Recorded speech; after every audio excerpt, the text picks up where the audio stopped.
Bem-vindos.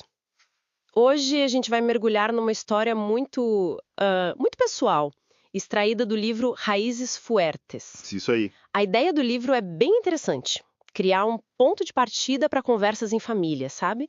Sobre o legado, a herança dos nossos antepassados. Uhum. E o foco hoje é num casal específico: Matias de la Rubia Cárdenas e Ana Vargas Román, espanhóis que vieram para o Brasil lá em 1888. Uma história e tanto? Pois é. A nossa ideia aqui é explorar mais o lado emocional dessa migração, o legado que eles deixaram, pensando em como isso é contado para as gerações seguintes. E é fundamental focar nessa emoção, né? Sem dúvida. E olha que ponto de partida.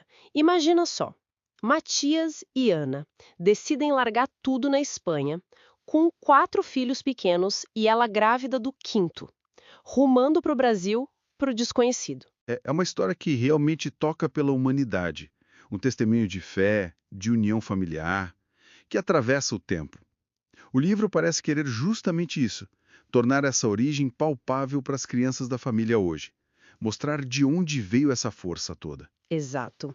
Então vamos para aquele momento decisivo, lá em Cártama, Málaga, 1888. O Matias chega em casa, conta para Ana sobre o Brasil, as terras, as chances.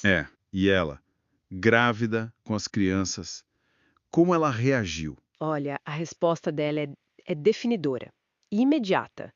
Ela disse algo como: eu, você e as crianças estaremos juntos sempre, mesmo nos momentos difíceis. Nossa. Isso mostra uma confiança mútua, assim, absurda, né? A decisão de ir embora não era só buscar a vida melhor. Era tipo afirmar que a família unida era a base de tudo, o pilar emocional para encarar qualquer coisa. Mas essa decisão tão forte deles não surgiu do nada, imagino. Tinha todo um contexto na Espanha que empurrava para isso, certo? Com certeza. Final do século XIX na Espanha, a coisa estava difícil. Muita pobreza, problemas com terra, serviço militar obrigatório pesando. Hum. Essa dureza toda alimentava um desejo muito forte, sabe? Uma esperança de um futuro diferente. Era uma busca quase emocional mesmo, por dignidade, por uma chance. E aí entra aquele fator mais prático, né? O governo brasileiro ajudando com as passagens de navio. Isso talvez tenha viabilizado esse salto de fé deles. Exato, deu uma ajuda concreta. Mas a partida em si teve um custo emocional gigante, né? Imagino. Como foi essa despedida? Olha, o texto descreve como algo bem doloroso. Especialmente o adeus do Matias ao irmão, o Salvador. Diz que eles tinham a certeza de que aquele seria o último encontro. Puxa vida. Que a família não estava se dividindo, mas se multiplicando. E tem a promessa que o Matias faz, né? Sim, ele promete que o filho que ia nascer aqui no Brasil se chamaria Salvador. É um gesto muito simbólico, cria uma ponte, né? Carrega o peso da separação, mas também a ideia de continuidade, de laço. Aí vem a viagem, semanas no navio Donan. Chegaram no Rio em dezembro de 88. Vê a Terra Nova. Deve ter sido aquela mistura, né? Alívio, ansiedade. Totalmente. E logo de cara, a realidade da chegada.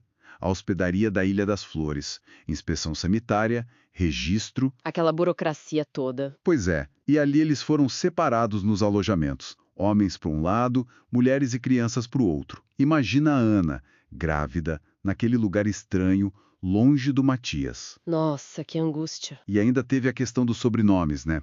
La Rúbia, que virou La Rúbia, às vezes La Rúbia.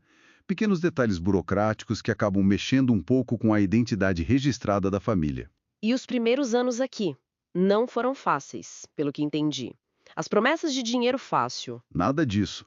A realidade foi bem diferente. Salário baixo, trabalho pesado nas fazendas de café. Complicado. Muito. Mas o ponto que o material ressalta é que, apesar de tudo, das dificuldades, eles tinham um ao outro. A força vinha dessa parceria deles, entende? Sim, a união. Exato. Eles persistiram juntos, passaram por várias fazendas, lá por Carmo, Cantagalo, no Rio, sempre com aquele sonho da terra própria. A resiliência vinha muito dessa união deles. E a família cresceu aqui. nasceram mais 6 filhos, né? Começando pelo Salvador Antônio cumprindo a promessa. Isso. E o livro traz umas cenas que aproximam a gente deles, né? Tipo, um almoço em família, descrevendo os filhos, a Catalina parecida com o pai, o José mais trabalhador. Isso é legal para conectar os descendentes, né? Deixa de ser só nome. Exatamente. Torna tudo mais vivo, mais real. E era nesses momentos que o Matias parece reforçar os valores. O texto cita ele falando: a família é nosso bem mais precioso, a maior de todas as heranças, o amor de família. Ah, que bonito. Aí você vê a mensagem sendo passada, né? O legado emocional sendo construído e comunicado. É bem o objetivo do livro para hoje. E a história do Matias tem um fim. Inesperado, em 1927. Depois de um dia feliz com a família, ele passa mal no carro, voltando para casa e falece ali, do lado da Ana. É um baque. O texto descreve os últimos momentos, eles lembrando da vida juntos, o toque das mãos, é muito emotivo. E imagino. E ali, naquele momento de perda, a Ana faz uma promessa silenciosa, de continuar contando a história deles, de falar das origens para os que viessem depois. É a consolidação final desse legado. Hum, As tais raízes fortes de amor, coragem, fé, trabalho, que sustentaram eles, sustentam hoje uma família enorme, mais de 1000 descendentes. A missão dela, e agora do livro, é manter essa memória viva. que jornada, hein? Uma história que fala muito sobre coragem, sobre amor como base, resiliência e principalmente sobre essa força da união familiar como maior valor. E fica uma coisa para a gente pensar, né? Como que conhecer essas histórias tão cheias de emoção, de superação, pode inspirar quem vem depois? Talvez essa força das raízes fortes do Matias e da Ana sirva de guia para os nossos próprios desafios. Faz sentido.